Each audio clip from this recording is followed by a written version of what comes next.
Bismillahirrahmanirrahim. Assalamualaikum warahmatullahi ta'ala wabarakatuh. Alhamdulillah nahmaduhu wa nasta'inuhu wa nastaghfiruh wa na'udzu billahi min syururi anfusina wa min sayyiati a'malina. May yahdihillahu fala mudhillalah wa may yudlil fala hadiyalah. Asyhadu an la ilaha illallah wahdahu la syarikalah wa asyhadu anna sayyidana Muhammadan abduhu wa rasuluh. Qala rabbi shrah li sadri wa yassir li amri wahlul 'uqdatam min lisani yafqahu qawli. Muslimin dan muslimat, tuan-tuan yang dirahmati Allah sekalian. Alhamdulillah, pertamanya marilah kita merafakkan syukur kepada Allah SWT terdapat bersama-sama berhimpun dan berkumpul di dalam surau yang indah ini. Mudah-mudahan kita sentiasa dirahmati dan diberkati oleh Allah SWT. Orang Country High, apa khabar? Sihat? Canggih orang Country High malam ni ya. Tuan-tuan sekalian, Nabi SAW ketika mana mula-mula sampai ke Madinah, di dalam peristiwa hijratul Rasul sallallahu alaihi wasallam, di antara perkara pertama yang dilakukan oleh Rasulullah sallallahu alaihi wasallam ialah membina masjid. Dalam banyak-banyak perkara yang sepatutnya dilakukan oleh Nabi sallallahu alaihi wasallam, Nabi buat masjid dulu. Sebab itu Allah rakamkan dalam Al-Quran peristiwa pembinaan masjid yang dilakukan oleh Rasulullah sallallahu alaihi wasallam dalam surah At-Taubah. Kata Allah Subhanahu wa taala dalam firman-Nya, a'udzubillahi minasyaitonirrajim, la masjidun ussisa 'ala taqwa min awwal yaumin ahaqqu an taquma fihi rijalun yuhibbuna ayyatatahharun wallahu yuhibbul mutatahhirin. Kata Allah SWT, masjid yang dibina kali pertama, yang mula-mula sekali dibina, min awal yaumin. Kata para ulama, ayat ini merujuk kepada peristiwa pembinaan Masjid Quba. Kita bukan nak bincang bab Masjid Quba hari ini, tak. Yang kita nak bincang ialah perkara yang pertama dibuat oleh Rasulullah SAW ialah pembinaan masjid. Sebab itu kata para ulama, peristiwa ini dia ada signifikan kepada umat Islam. Berarti ialah kita orang Islam, kita berpandu kepada perbuatan Nabi. Jadi kita, apa yang dilakukan oleh Rasulullah SAW, semua kita lihat. Sebab itu kata para ulama, ini menunjukkan betapa penting masjid kepada umat Islam. Yalah, kita di Malaysia ni, semua orang tahu masjid, semua orang nak masjid. Tetapi dalam maksud kepahaman kita kepentingan masjid kepada masyarakat, yang ini ni biasa jarang orang nak fikir. Orang fikir kalau boleh tempat dia ada masjid. Kenapa? Sebab dekat, senang dia nak pergi masjid. Jadi tak payah nak pergi jauh-jauh, nak pergi masjid, sibuk nak naik kereta, nak jalan kaki, lengur-lengur kaki, tak payah. Kalau boleh masjid tu sebelah dinding rumah je. Gulik, masuk masjid. Tak betul, orang kita begitu. Dia suka kalau masjid tu ada. Itu bagus. Balik pun sama juga, gulik, balik. Mana? Balik lalu gulik. Makna rapat. Tapi orang tak dapat nak memahami, kita kata falsafah masjid itu dalam kehidupan umat Islam. Ini problem kita hari ini. Sebab itu kita lihat hari ini masjid-masjid lapang. Saya guna lapang, saya tak guna kosong. Teruk dengarnya kalau bunyi kosong ni juga. Lapang masjid. Bukan kerana masjid luas, tak. Masjid tak luas mana pun, tak. Surau pun tak luas mana. Adalah dalam 8 saf. Saya tak kira lagi surah An-Nur ni tuan ni. Tapi walaupun kecil begitu, lapang, maknanya orang tak ada. Kenapa? Ini masalah kita. Sebab kita tidak melihat bahawa masjid adalah simbolik. Masjid adalah bukan simbolik, simbol kepada pembinaan masyarakat. Sebab itu kita nak faham bahawa masjid ini dia begitu signifikan. Ni orang kan terus faham kot perkataan ni. Ni makcik-makcik yang kat rumah je lah makcik ya. Signifikan ni maknanya dia ada pengertian lah. Betul, betul. Betul eh? Balon jalan tuan. Tak, maknanya masjid dia begitu relate dengan umat Islam. Sebab tu masjid penting. Bukan sekadar makna kewujudan masjid itu semata-mata, tak. Makna kewujudan masjid ni maknanya apa tuan? Bangunan lah. Orang tengok-tengok, oi banyak masjid lah kat tempat tu. 5 masjid. Orang nampak bangunan masjid. Tetapi soal adakah masjid itu wujud dalam kehidupan masyarakat? Ini persoalan kita hari ni. Sebab itu kita nak sebutkan hari ni bila tajuk yang kita bincangkan, kali terakhir saya ke masjid kan? Kali terakhir ke masjid.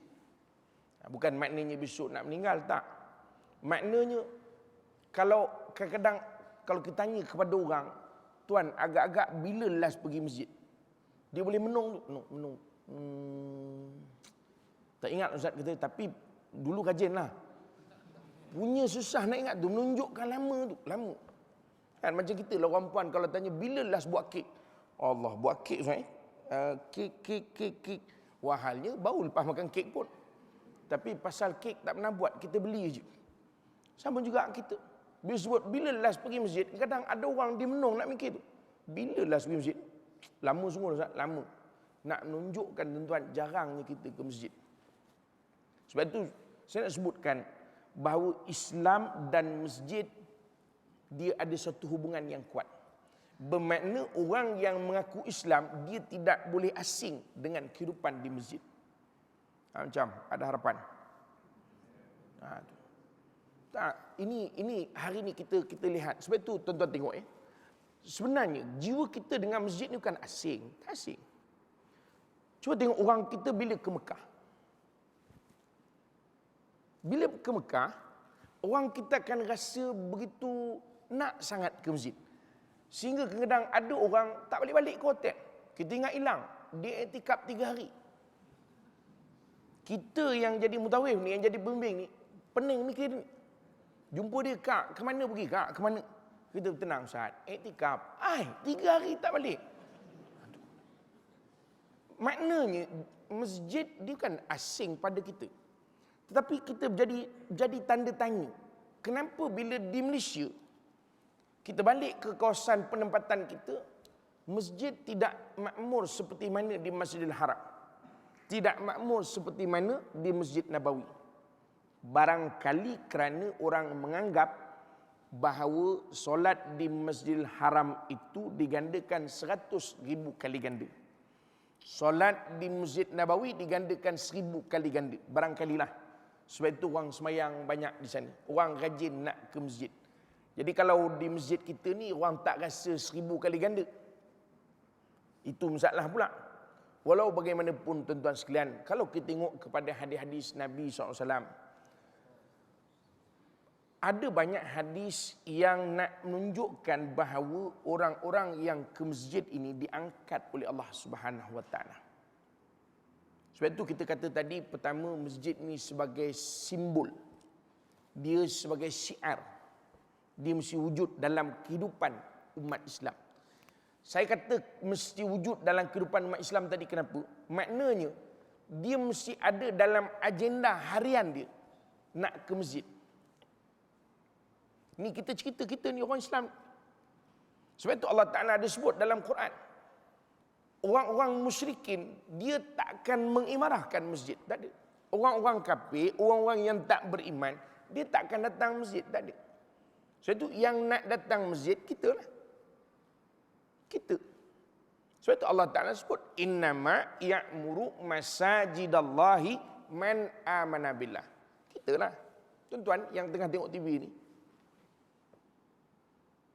Sebab itu yang beriman kepada Allah. Orang kafir tak akan datang masjid. Orang tidak Islam, dia tak datang. Kalau datang pun barangkali datang ziarah saja. Atau menengok-nengok masjid saja. Tapi yang nak mengimarahkan, kita. Sebab itu kita orang Islam, mesti nak begitu semua ni. Kita orang Islam mesti ada agenda. Dalam kehidupan kita, ni besok-besok ni sekarang dah malam, katakan dah malam, hari ni petang, malam, baik. Besok, apa agenda kita? Mesti ada agenda tu masjid. Macam, ada masuk tak? Butik masuk, butik. Butik? Datanglah pula dengan ceramah tak tahu butik. Butik baju. Kan? Kita kelab golf masuk dalam agenda. Tapi masjid tak masuk dalam agenda kita. Sedangkan kehidupan orang Islam, dia mesti ada agenda tu. Sebab itu kata para ulama, tuan-tuan ni tengok dia kata masjid tempat berhimpun harian. Perhimpunan harian. Masjid tempat perhimpunan mingguan. Yang ini orang lelaki-lelaki je lah khususnya. Pasal kita di Malaysia orang perempuan tak rajin berhimpun mingguan ni. Iaitu hari Jumaat. Masjid tempat perhimpunan tahunan. Yang ini raya lah. Sebab itu fungsi masjid. Tapi yang biasa mingguan dengan tahunan, harian ni tak berapa nak ada sangat. Jadi orang skip yang harian. Kita buat perjumpaan mingguan je lah, jimat. Ni masalah kita ni. Tak, kita nak bagi faham ni tuan-tuan. Supaya masyarakat Islam melihat masjid agenda hidup. Siapa yang nak datang masjid? Siapa? Kita. Tak ada orang lain nak datang, tuan-tuan. Masjid ni kita lah, orang Islam.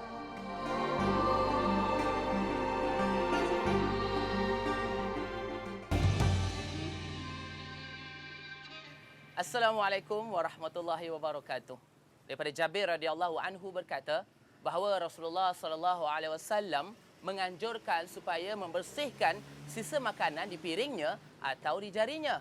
Sabda baginda, kalian pasti tidak tahu di bahagian manakah makananmu yang mengandungi barakah itu. Hadis riwayat Muslim. Sama dengan saya, Azamuddin Zainal dalam segmen Sunnah Sana Sini. Pada kali ini, saya akan menceritakan bagaimana untuk mengaplikasikan sunnah ketika selesai makan. Kebiasaannya bila kita duduk dengan rakan-rakan kita makan bersama, mesti ada makanan yang tak habis. Tak tahulah kenapa. Boleh jadi makanan terakhir itu mempunyai barakahnya. Jadi, habiskan makanan. Moga-moga makanan terakhir itu mempunyai barakah untuk diri kita seperti mana yang dinyatakan oleh hadis di awal tadi. Jadi, habiskan makanan, mudahkan aplikasikan sunnah Nabi, Sunnah Sana Sini. Jumpa lagi minggu hadapan. Assalamualaikum. Dan dalam hadis yang lain kata Nabi SAW, man ghada ilal masjidi rawaha. Man ghada ilal masjidi waraha a'addallahu lahul jannah nuzula kullama ghada waraha. Kata Nabi SAW, siapa yang pergi balik ke masjid, Allah SWT menyediakannya atau mempersembahkannya syurga. Yalah tuan-tuan, tak nampak tak? Syurga, mana nampak? Sebenarnya besar ganjaran tu Allah nak bagi pada orang yang ke masjid.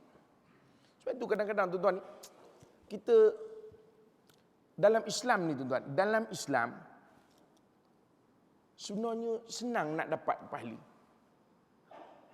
Senang. Sehingga pergi masjid ni, Allah Ta'ala beri, Allah hidangkan untuk orang yang ke masjid. Kata Nabi SAW, orang yang ke masjid, Allah hidangkan dengan syurga. Syurga makna orang ini diberi pahala lah. Pasal pahala balasannya syurga. Nabi SAW sebut setiap kali mana dia datang dan pulang ke masjid. Tu. Makna nak cerita agama galak sungguh kita ke masjid. Agak-agak kenapa yang kita payah sangat ke masjid? Agak-agak lah, agak-agak je. Ni tanya orang country high. Boleh tahan juga panas. Ni berasa macam aircon tadi. Ni. Tak, agak-agak lah tuan. Agak-agak kenapa yang payah kita ke masjid? Saya ingat ada kadang orang beritahu kita, Ustaz, sebenarnya saya bukan tak nak ke masjid, dia kata. Tapi lah anak-anak kecil-kecil ni payah. Ini antara sebab lah. Ya, kalau yang perempuan lah, kadang yang laki-laki pun sama juga. Ya, dia ambil kesempatan juga. Sebab itu tuan-tuan ni, memang kita tidak nafikan, lebih-lebih lagi kadang penempatan ataupun orang muda lah. Orang muda. Jadi kadang itu jadi kekangan dia nak ke masjid. Cuma saya ingat masalah kanak-kanak ni, saya rasa kita boleh selesaikan. Dalam konteks hari ni, pemahaman kita kepada masalah budak-budak datang ke masjid. Saya selalu sebut tuan-tuan, saya kata bawa anak-anak ke masjid. Ya, macam kita ni, anak-anak datang. Tak apa, dia tidur standard lah. Ya. Standard tuan-tuan. TV pun tak ambil gambar dia tu, jangan risau. Ya. Tapi kalau tuan-tuan yang tidur, ada harapan masuk TV ni. Tak, kita nak sebut ni, budak-budak tak apa. Kadang-kadang kita jadi kekangan pasal kita rasa nak bawa anak-anak ni nanti ganggu. Tak ada. Jangan kita jadikan itu sebagai alasan untuk kita tak boleh nak datang ke masjid.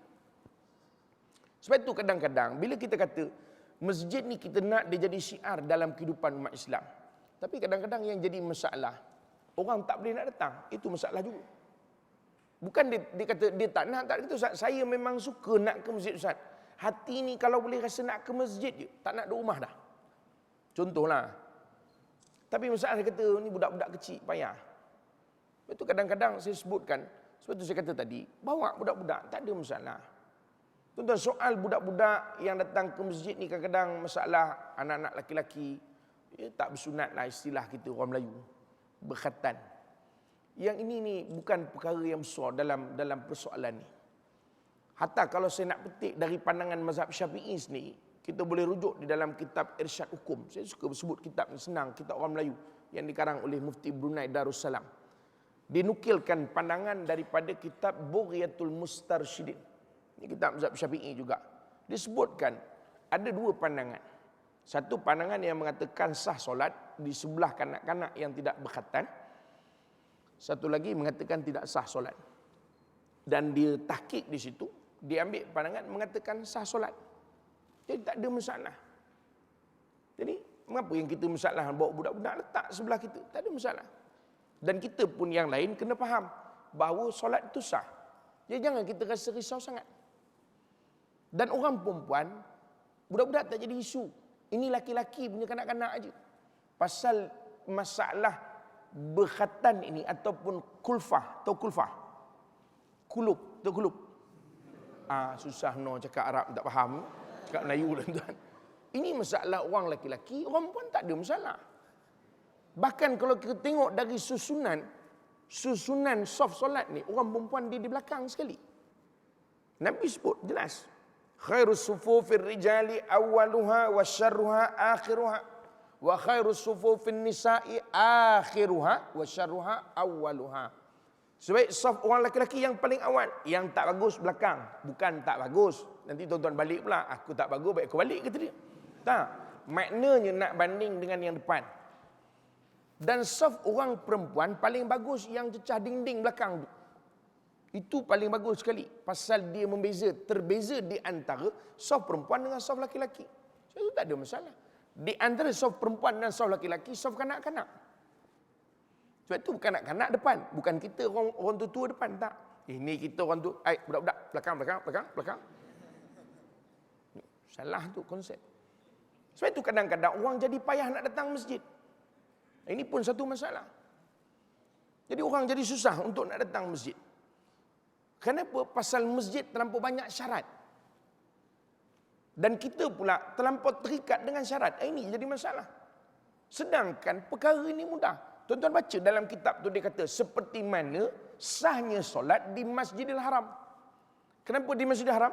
Tuan-tuan semayang kadang-kadang kita takbir, elok laki-laki depan kita.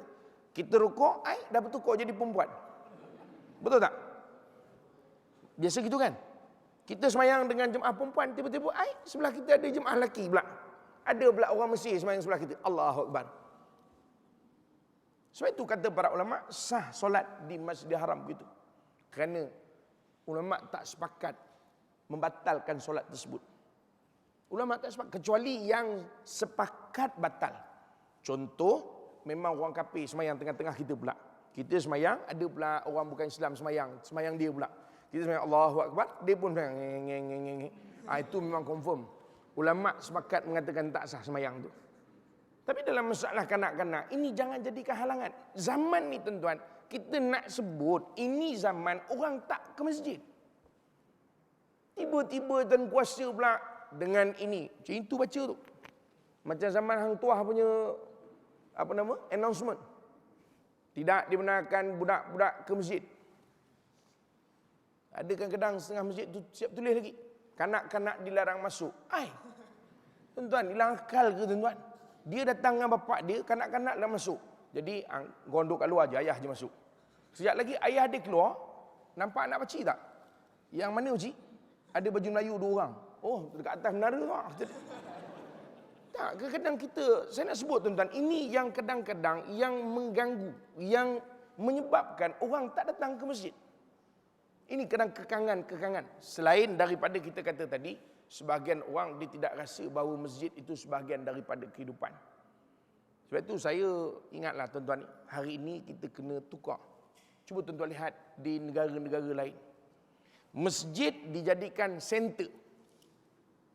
Masjid dia dijadikan center untuk umat Islam. Bukan sekadar tempat solat. Masjid center. Tahu center? Pusat lah. Sebab itu bila masjid center, dia bukan sekadar tempat solat. Of course lah, tempat solat itu tempat yang pertama untuk masjid. Tapi kita nak orang yang datang ke masjid bukan hanya untuk solat, tak. Ada orang datang untuk berehat, orang yang musafir datang berehat. Sebab itu kita, yang ini menyebabkan dari segi konsep kita, banyak yang fail. Contoh, di antara sunnah Nabi SAW, setiap kali Nabi pulang daripada musafir, apa Nabi buat?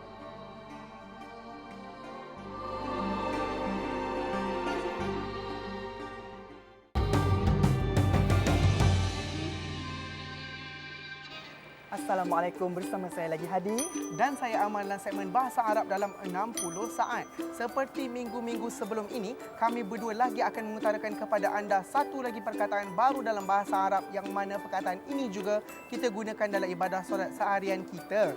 Perkataan baru untuk minggu ini ialah Rafa'ah. Huruf Rafa dan juga huruf Ain. Rafa'ah ini membawa maksud mengangkat. Waktu bila kita guna perkataan Rafa'ah ni, Adi? Seperti minggu sebelum ini, kita gunakan perkataan ini semasa bacaan duduk antara dua sujud, iaitu Rabbighfirli warhamni wajburni warfa'ni warzuqni wahdini wa'afini wa'fu anni. Jadi warfa'ni itu perkataan dasarnya adalah Rafa'ah. Betul, insya-Allah dengan memahami perkataan Rafa'ah ini akan membantu anda lebih khusyuk dalam solat sebab anda sedang berdoa kepada Allah untuk mengangkat darjat anda. Jadi saya harap anda masih lagi ingat perkataan-perkataan yang kami kongsikan dalam bacaan duduk antara dua sujud ini. Jadi jumpa minggu depan. Assalamualaikum warahmatullahi wabarakatuh. Tuan-tuan, apa yang Nabi buat setiap kali Nabi pulang musafir? Nabi akan singgah di masjid dulu. Kita nak singgah di masjid, orang tak buat. Sebab apa? Orang tak rasa masjid tu center. Sepatut kita musafir, masjid singgah dulu. Atau kita masuk surau dulu. Solat 2 rakaat. Solat mutlak ke? Solat tahiyatul masjid ke? Kalau di masjid. Dan kita sujud syukur di situ. Kerana sampai dah. Baru kita balik ke rumah. Ini tak, kita musafir, balik ke rumah, terus ke balik daripada musafir, terus ke rumah, tak keluar-keluar ke masjid. Itu masalah tu. Macam ada harapan. Tapi lah kadang orang kata, Ustaz, macam mana Ustaz? Masjid pun kunci. Kita bersungguh nak buat ni tuan-tuan, balik musafir. Maklumlah orang kata lihat ni, balik pada England, singgah masjid dulu. Buka-buka pintu tu, buka-buka pintu. Pergi cari orang pegang kunci dulu. Pergi rumah dia. Ambil kunci surau. Pergi pasar rasanya, tunggu jap. Tu, daripada pagi kawan tu sampai ke petang baru dapat sembahyang. Sebab itu orang malas nak pergi. Ni tapi bukan masjid sini lah. Saya dipahamkan surau pusat An-Nur ni 24 jam terbuka. Ya. Mudah-mudahan lah, mudah-mudahan. Tuan-tuan ya kan je sudahlah, janganlah giling. Tak tuan-tuan, makna kita nak sebut ini sepatutnya yang berlaku kepada masjid. Masjid sebagai center for community. Sebab tu bila center untuk masyarakat, dia bukan hanya untuk solat. Kena buat macam-macam. Sebab kita nak attract orang untuk datang ke masjid. Apa lagi boleh buat? Sebab itu tak ada masalah kalau boleh kita buat carnival. Kan carnival? Ada macam-macam, ada program untuk kanak-kanak, ada program untuk orang dewasa. Ada orang komplain juga, dia kata, Ustaz, mana boleh? Apa pula tak boleh? Ada satu hadis Rasulullah SAW menyebutkan tentang Nabi SAW bersama Aisyah radhiallahu anha. Satu hari Nabi tengok orang lawan pedang di masjid. Pertunjukan pedang. Dalam masjid, Masjid Nabawi ni kak. Bukan masjid di Kajang tak, ni Masjid Nabawi. Yang sembahyang dalam, dia kata Nabi, 1000 kali ganda daripada solat di masjid lain. Sehingga disebut dalam hadis tu, Aisyah meletakkan dagu dia di sini, di bahu Nabi. Tengok orang main pedang dalam masjid. Dan Nabi tanya pada Aisyah, bagaimana? Seronok? Macam, ada harapan. Minggu depan lawan pedang pula. Minggu ni rakaman, minggu depan lawan pedang dalam masjid. Tak, kita nak sebut ni bagaimana nak attract orang datang. Saya bukan kata begitu berarti mesti nak ada orang lawan pedang. Tuan, jangan tak ada kerja. Kita sesuaikan dengan zaman kita. Maksudnya tadi, kita buatlah carnival. Tapi tak mesti nak kena dalam masjid. Masjid biarkan. Dalam dia, kawasan ni orang boleh solat dan sebagainya. Carnival di luar. Apa yang sesuai dengan masyarakat kita, kita buat. Mungkin masyarakat kita ni masyarakat yang suka BBQ. BBQ panggil. BBQ ke barbecue? Bolehlah tuan-tuan ni. Kita buat BBQ di masjid, apa masalah? Supaya orang datang, oh ada program hari ni di masjid. Kita seronok tengok orang datang, melangkah ke masjid. Yalah, tentulah dia datang ke masjid, takkan tak semayang pula hari tu. Carnival satu hari, ada semayang zuhur, semayang asar, semayang maghrib, takkan tak ada semayang pula. Imam, tak ada semayang hari ni carnival je. Kan? Tak kenalah macam itu. Tentulah ada semayang. Kan, solat macam-macam sebab kita nak biasakan supaya, tuan-tuan, isunya hari ni orang rasa janggal. Ada orang dia nak datang solat, ya? Orang datang solat, nak datang ke surau, dia rasa janggal pasal lama tak datang, betul tak? Ada orang begitu. Manusia ada macam-macam dia punya urusan. Kita tak boleh nak kata. Atau mungkin keadaan orang itu sendiri. Lama dia tak ke masjid, tiba-tiba dia rasa nak pergi ke masjid.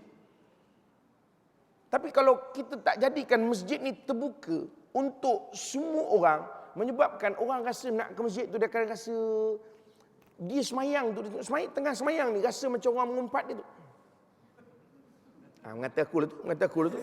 Dia tengok orang depan dia, mengata aku tu. So itu kadang-kadang ada orang dia kata, Ustaz, saya bukan tak nak datang masjid, tapi orang masjid mengata saya bila datang. Sebab itu saya selalu sebut, tuan-tuan, kita antara punca orang tak datang masjid, kita. Siapa kita kak? Kita lah. Orang yang rajin ke masjid pun satu hal. Sebab itu saya pesankan tuan-tuan, orang datang masjid tak usah tanya khabar. Faham? Tak payah tanya khabar, diam, buat tahu je. Bagi salam okey, senyum okey, khabar tak usah tanya. Lama tak nampak kak, kata dia. Hari itulah hari terakhir dia datang. Itulah tajuk kita hari ni. Kan? Tak betul. Orang ni tuan-tuan, ada orang dia mudah berasa hati, betul tak? Jadi dia rasa macam kena perli. Sebab tu tak usah bang. Saya pesankan, kalau orang datang, Assalamualaikum, senyum sudah. Walaupun nak tanya kan, apa khabar? Kadang-kadang ada orang dia jawab tu, marah tu. Apa khabar? Afzan, kau ingat dah mati aku. Kata. Nak menunjukkan, masyarakat kita ni kadang-kadang dia sensitif. Kita orang Melayu biasalah. Lepas tu saya pesan tuan biarkan. Hatta kalau orang nak buat ibadah apa benda dalam masjid pun biar. Jangan kita sibuk nak merhatikan dia. Dalam masjid ni bebas orang nak buat ibadah apa saja. Yang nak duduk iktikaf, iktikaf. Yang nak duduk baca Quran, baca Quran. Yang nak pegang buat tasbih, berzikir, berzikir. Yang nak duduk sambil baca buku, silakan. Dia tidak ada ibadah khusus. Melainkan solat berjemaah, semua orang kena solat. Sebab itu kalau ada orang yang solat, datang tiba-tiba tengah hari Zuhur, datang Allahu Akbar, lepas rukuk, Allahu liman hamidah, Allahumma hdini fi man hadait. Tak payah peduli. Tu saya tanya, qada subuh ke? Betul tak? Sebab itu orang jadi serba salah nak datang. Orang rasa kalau aku datang orang mengata ni, maka lebih baik aku kat rumah je. Sebab itu kita bukan suatu yang biasa. Tuan-tuan tengok di Masjidil Haram. Saya pasal rajin ke Mekah, tuan-tuan.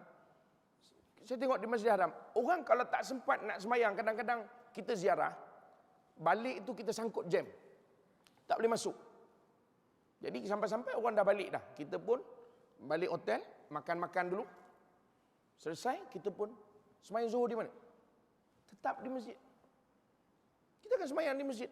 Di sana orang tak pernah tanya pun kau buat apa.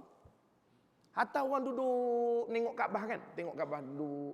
Tak pernah orang tanya, tak ada kerja ke? Tak ada. Semua masing-masing beramal. Sebab itu orang seronok ke masjid. Betul tak tuan-tuan? Ada orang duduk sambil baca Quran. Tak ada orang pernah tegur dia pun.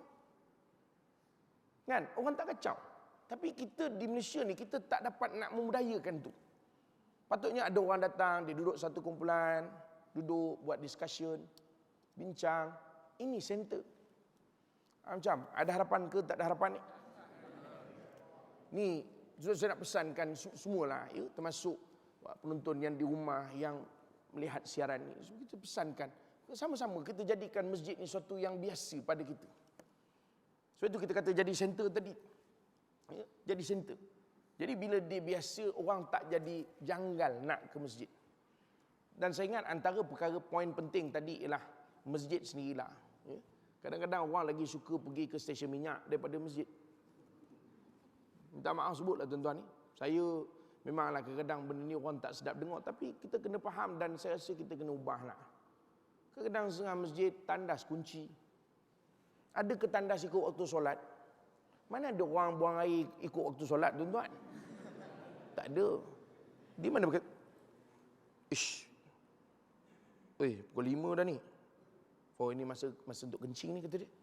Mana ada orang pakai timing itu? Tengok jam 7. Oh, ada sejam lagi masa untuk kencing. Tak ada. Orang nak bertandas. Jadi kadang-kadang bila masjid kunci dan sebagainya, ini pun problem juga. Saya pesankan, kita sebut ni tuan-tuan, bukan soal kita nak condemn masjid, tak. Bila kita kata, kali terakhir orang datang masjid, kerana orang tak rasa selesa dengan masjid. Sebab itu kadang saya pernah tanya orang, tuan-tuan, saya tanya orang, kenapa bang suka solat di stesen minyak? Itu Ustaz, pertama stesen minyak, tandas open. Yang kedua, surau dia pun terbuka. Orang tak kacau kita. Ini kadang-kadang nak buka surau pun orang masuk, orang tengok. Bilal kat belakang tu. Dia boleh interview orang datang sembahyang tu. Nak apa? Dia nak tumpang sembahyang. Daripada mana ni? Saya daripada Johor ni singgah sembahyang. Nak pergi ke mana? Saya baik dia tak ambil gambar. Saya nak ambil gambar sikit, kata dia. Jadi orang jadi janggal dengan masjid, dengan surau. Tak, tuan-tuan ni faham tak faham begitu bincang ni? Ni. Tuan-tuan, saya haraplah, kita harap supaya orang tidak jadikan itu kali terakhir dia datang ke masjid. Orang akan datang selalu, orang akan datang. Orang akan datang. Sepatut masjid kena buka sentiasa. Kenapa? Pasal sebab itu masjid jadi tempat untuk iktikaf. Ada orang hari itu barangkali kesedihan. Dia perlu bermunajat kepada Allah Ta'ala. Nak munajat bukan mesti malam. Mungkin kadang-kadang siang hari dia rasa ada masalah. Dia cari masjid. Tiba-tiba masjid tak buka. Ini jadi masalah pada kita. Sebab itu orang, walaupun ada masalah, kita ceritalah masjid ni tuan-tuan tempat ketenangan. Betul tak? Semua orang tahu masjid tempat ketenangan. Sebab itu di antara hukumnya tak boleh mengangkat suara di masjid. Tak boleh. Bergaduh tak boleh di masjid. Sebab itu orang kata jangan bawa budak kecil. Saya nak sebut pasal budak kecil ni satu lagi tuan-tuan. Kita masjid kita satu benda yang tak ada. Saya perhatilah, saya ni alhamdulillah dapat pusing-pusing tengok masjid orang. Ya, dapatlah ke seluruh Malaysia ni, ke Singapura. Tuan-tuan ni, kita tak ada masjid yang ada facilities untuk tempat kanak-kanak. Kita panggil kindergarten. Kindergarten ke apa? Balon lah tuan-tuan, tu tempat yang main budak-budak tu lah, payah no. Ya. Kan kita cakap orang putih pun orang tak faham payah kan. Jadi tak, tempat mainan budak-budak tu lah. Sepatutnya cuba ada ruang. Jadi parent pergi semayang kalau ada kanak-kanak. Sebab itu kita tak menjadi kebiasaan orang perempuan yang tak solat datang masjid. Why? Why? Tak, saya memang kalau marah cakap orang putih, why? Tak, saya selalu sebut tuan-tuan, saya kata ibu-ibu memang tak solat, tapi adakah itu menghalang kita datang ke masjid? Sebab kita tidak ada aktiviti. Sepatutnya waktu solat, ibu-ibu yang tak solat datang masjid. Nak buat apa? Dia boleh bantu jaga anak-anak orang lain yang emak dia boleh solat. Ada bilik, duduk. Saya jadi amal lah Ustaz, kata dia. Ini masalah kita.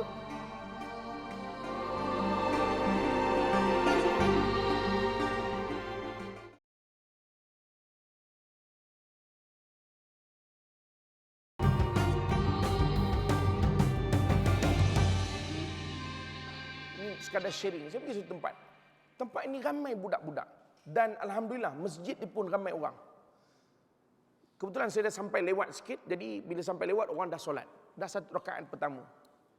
Jadi nampak budak-budak ni solat, imam rukuk, kita sampai kan, nampak imam rukuk, imam sujud. Jadi bila masuk rakaat kedua saya pun masuk ke dalam. Masa sebelum masuk saya terdetik, macam mana budak-budak ni boleh duduk dua saf, berdiri solat ikut imam, imam rukuk dia rukuk, imam sujud dia sujud. Ni bukan budak-budak umur 50 tahun. Ni budak-budak umur 5 tahun, 6 tahun, kecil-kecil tuan-tuan, yang sepatutnya orang kat depan semayang dia lari. Biasalah standard lah kan. Mula-mula memang takbir, kuat takbir dia daripada takbir kita. Allahu Akbar. Allahu Akbar je. Lepas tu dia tunggu tahiyat kang boleh masuk balik. Budak-budak standard lah. Itu banyak berlaku di mana-mana tempat. Tapi tempat ni, dia solat, budak-budak ramai dan budak-budak solat betul-betul. Saya kata subhanallah. Saya masuk tuan-tuan. Saya first time datang masjid tu. Saya masuk. Bila saya masuk, baru saya perasan kenapa budak-budak ni solatnya elok. Sebab ada munkar dan nakir yang duduk kiri kanan, pegang rotan. Ini cara supaya kita mak bapak. Sebab itu saya kata, kalaupun orang nak buat solat yang begitulah, kita ambil pandangan nak kata batal juga. Budak-budak mesti duduk dalam satu saf. Why not ada orang yang tolong jaga? Kerana itu sebahagian daripada mendidik anak-anak tadi. Dan parent yang datang, selesa tak kita solat? Selesa. Tak apa tuan-tuan, jangan risau, solat elok-elok. Saya dengan Baliman hari ni jaga budak-budak ni. Korang main-main pacik rotan kau. Budak-budak ni bukan kita nak rotan betul pun. Budak-budak tu dia tengok rotan, lurus dia semayang. Ini satu perkara. Kadang-kadang ini yang jadi penghalang orang untuk nak ke masjid.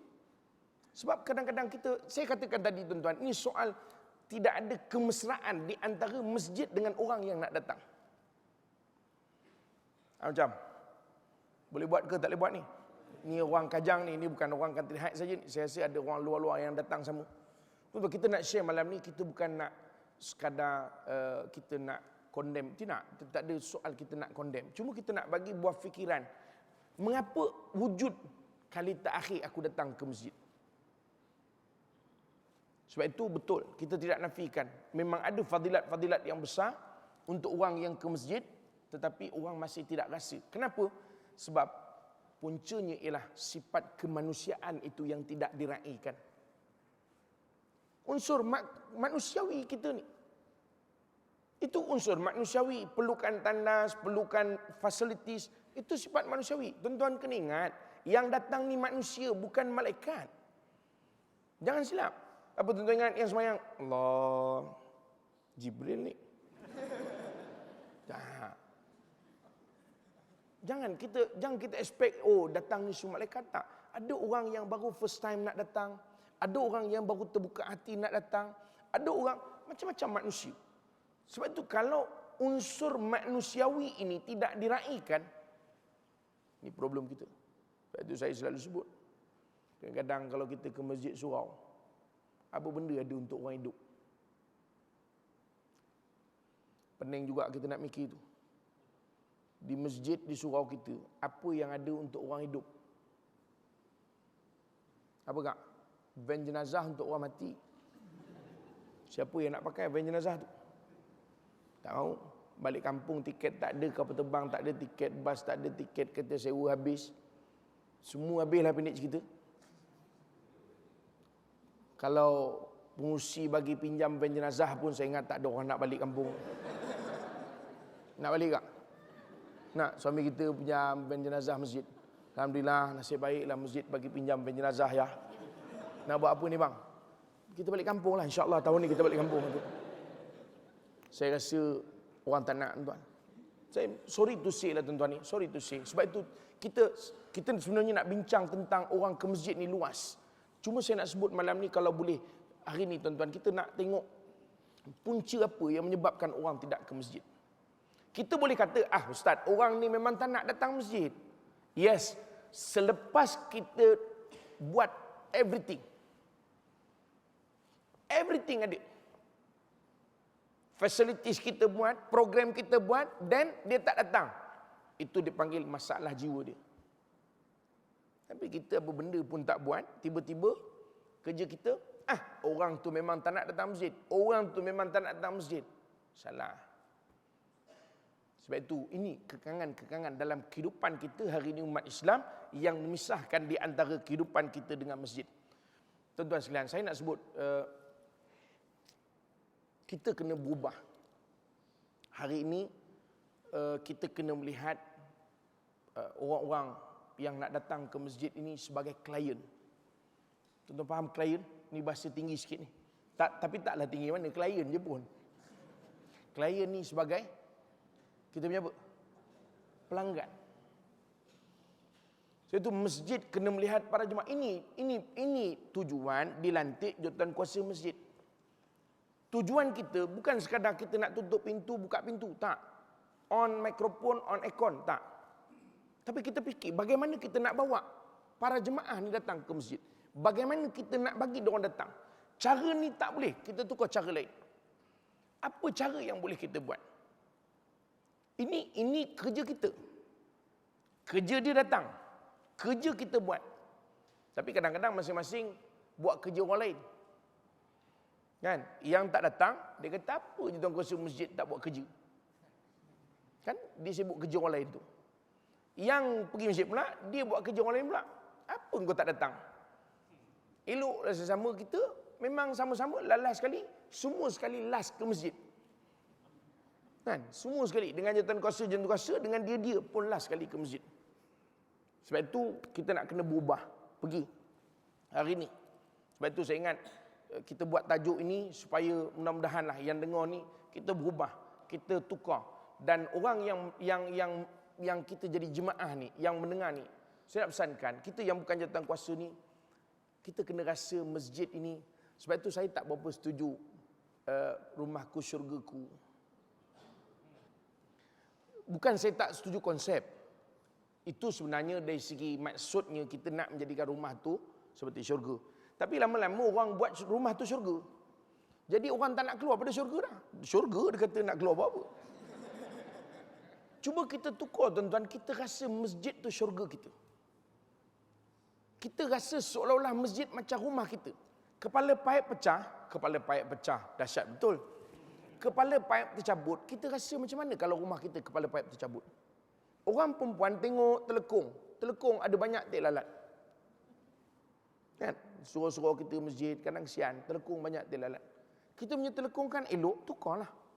Telekung tek lalat kita bawa balik, telekung kita tinggal. Yalah, telekung kita kan mahal. Kan? RM450, telekung tek lalat tu RM15.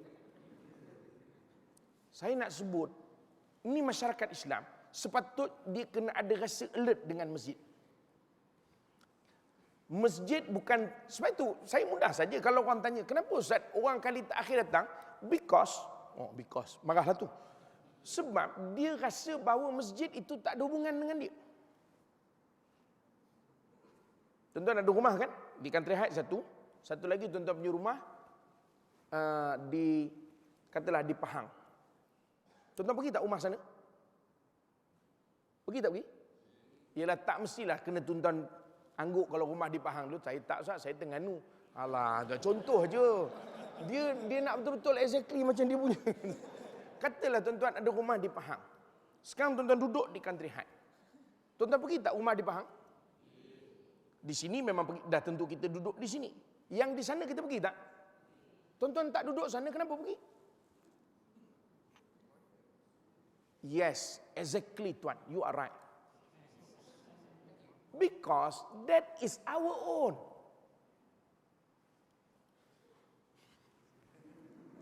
Sebab itu rumah kita. Sebab itu kita ambil berat. Apa jadi rumah saya ni? Kan? Hatta kalau rumah sewa kita pun kita datang. Kenapa? Sebab kita rasa rumah kita. Betul tak? Tengok rumah sewa. Aku rasa rumah sewa aku lain ni.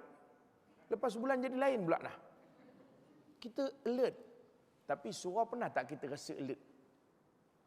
Pernah tak kita nak tengok bincang, bang, surau tu kapet dia nampak macam kotor lah bang.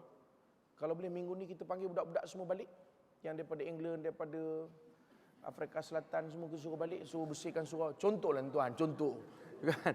Pasal ni contoh di Country Heights ni kita buat contoh luar negara lah ke semua. Maksudnya begitu. Biar ada hubungan di antara kita dan masjid. So saya nak seru kepada semualah. Tuan-tuan sekalian, kita bila mati, rumah kita akan tinggal. Dan rumah kita takkan jadi rumah kita lagi. Kalau dulu signboard nama kita dah tak letak dah nama kita. Haji Karim. Letak lagi ke? Tak ada dah. Haji Karim dah lama jalan. Sekarang tukar. Siapa nama? Ismail. Siapa Ismail ni? Anak dia. Oh, dulu rumah Haji Karim. Tu dulu bapak saya meninggal dah. Sekarang nama saya Ismail. Rumah berubah tuan-tuan. Tapi ingat, kalau kita alert dengan masjid, masjid ni takkan tukar tangan. Never. Betul tak? Tuan-tuan alert dengan masjid, alert dengan surau. Dalam hidup tuan-tuan, surau is part of our business. Faham tak? Kita alert. Apa benda kita tengok? Kenapa orang tak ramai? Okey, bincang, berfungsi. Saya rasa kita do something. Tak apa, saya funder. Saya sebagai funder. Saya, payah nak cakap orang putih. Saya bagi duit lah, senang cerita. Tuan-tuan, do something untuk kita mengimarahkan. Apa yang boleh paling simple? Saya nak bagi ni last ni pasal nampak dan nak habis masa dah tu. Ya? Last saya nak bagi. Apa benda yang kita boleh buat? Yang paling simple. Apa tuan-tuan boleh buat? Paling simple. Paling simple. Tuan-tuan, datang masjid. Datang masjid. Paling simple. Sebab itu saya nak sebut tuan-tuan ni, orang yang datang masjid ni, dia bukan sekadar datang masjid saja. Dia juga akan diberikan pahala kerana attract orang datang masjid. Umpama kita hari ni. Kan orang tengok ada apa ramai kat masjid tu. Jadi orang pun datang. Ada orang sifat dia suka tengok bila masjid ramai orang. Betul? Ada tempat lah tuan, bukan di sini. Ada tempat dia duduk di rumah, masjid tengah-tengah, keliling flat ni. Semua tak turun. Tengok. Dia tengok tak ada orang nampak ni. Tak datang. Orang sana pun tunjuk tengok ni. Tak datang, tak ada orang nampak, gelap surau. Blok sana pun sama juga, tengok. Tak ada orang hari ni, kata dia. 4 bangunan keliling, 4 tengok. Betul tak? Semua tunggu. Tak ada. Bang, tak ke surau? Tak ada, saya tengok tak ada. Bini kata apa? Bang, bila nak ada? Kalau awak menengok, orang sana menengok, orang sana menengok, orang sana menengok. Bila nak ada orang? Sebab itu tuan-tuan saya pesankan, kita datang. Kerana kadang-kadang dengan sebab kita datang ke masjid, ramai orang akan datang. Ada orang dia suka bila tengok orang ramai, dia akan datang. Jadi mudah-mudahan, ya, ini cara supaya kita dapat menghentikan maksud bila kali terakhir aku datang ke masjid. InsyaAllah selepas ini kita akan terus lebih ramai, jadikan masjid sebagai community center. Buat sesuatu supaya orang akan datang terus ke masjid. Mudah-mudahan masjid dan surau kita akan diimarahkan, insyaAllah. Jadi saya rasa sekadar itu dulu untuk malam ini yang dapat kita kongsikan untuk khususnya orang di Surau Pusat An-Nur Country High. Saya yakin insya-Allah Surau An-Nur ni mulai malam ini sampai akan datang macam inilah orang dia insya-Allah. Boleh Tuan-tuan ni macam tak confident je, cakaplah boleh. Boleh ke tak boleh? Mudah-mudahan insya-Allah. Jadi saya rasa sekadar itu dulu. Terima kasih semua di atas perhatian, ya. Mudah-mudahan kita sama-sama dapat mengimarahkan surau dan masjid kita insya-Allah. Wallahu a'lam. Aqulu qouli hadza astaghfirullahal azim li wa lakum. Wassalamualaikum warahmatullahi taala wabarakatuh.